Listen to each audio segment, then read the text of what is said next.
Hello mga dear! Welcome to another grammar lesson ng Bisaya Explanation. I'm Teacher Maya ug mao ni ang akong i-share nga grammar knowledge sa inyo karon. Atong hisgutan ang kalahian sa paggamit sa another o other. Asay sakto, we are looking for other kind of this plant or we are looking for another kind of this plant. Or sakto ba ka ang other kinds or another kinds? Okay, mo ni ang sakto. Another plus singular noun. So, maingon tag, we are looking for another kind of this plant. Singular ang kind. Another country. Singular ang country. There is another person. Singular ang person. Kaya another plus singular noun. So, dili ta mo ingon og, we are looking for another kinds, or another countries, or another persons, or another people. Pero kung other ang atong gamiton, sundan siya o plural noun. So, dili ta mingon og we are looking for other kind, or other country, or other person.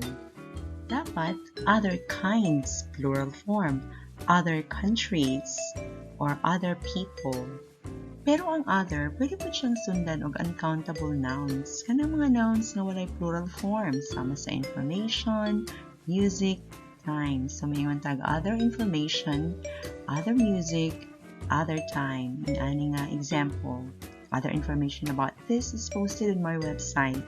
Is there any other music you can play? Or let's catch up some other time. Ug tungod kay uncountable ang noun, singular ang verb nga ating i-partner ani ha. Mo naning is posted or is there. Now, na by chance nga mapartnera nato og singular noun ang other. Naa siya'y chance, basta butangan lang siya og the sa sinugdanan. Ang iyang gipasabot ana, ang ikaduha sa duha. So, nay duha ka butang, i-mention og una ang usa, dayon ang gipasabot na pud niya ang ikaduha, mugamit siya og the other. Tanaw na to ang example. Niingon si A, mo na girlfriend ni John kanang nag-red. Niingon si B, no, dili na mao the other girl, kanang nag-white. So, kani ang duha, nag-red ug nag-white. Asa ang girlfriend? Kani bang nag-red? Dili, kanang ikaduha. Or the other girl, ang ikaduha sa duha. Ang wala pa nimo na mention or nakita. Another example, duha ka network sa Wi-Fi. Ang Wi-Fi chirba ug ang Wi-Fi charot. To emphasize nga, ang ikaduha, mao na imuhang sudlan, ng kag the other, nga say, dili lagi ko ka-connect aning Wi-Fi chirba. Ngun si B, nailain diha o, kanang ikaduha, join the other network, kanang Wi-Fi charot.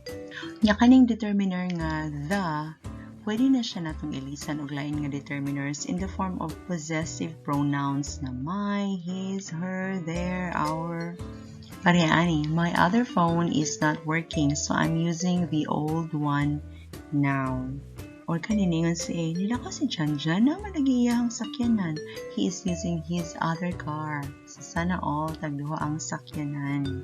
So sa examples kanina, ang sumpay sa the other singular noun. Kay tinagsa tag-usa-usa nga duha ka buok. Pero kung ang imuhang duha ka buok by set or by group, pwede siya yung plural noun. Parehaani, when say, these designs are too simple, and say, oh, the other designs are not. Yan, i-reply na po sa iyo, I like to see those. So, duha ka set sa designs na simple o na dili simple. So, plural siya kay tag grupo man ang duha ka pundok.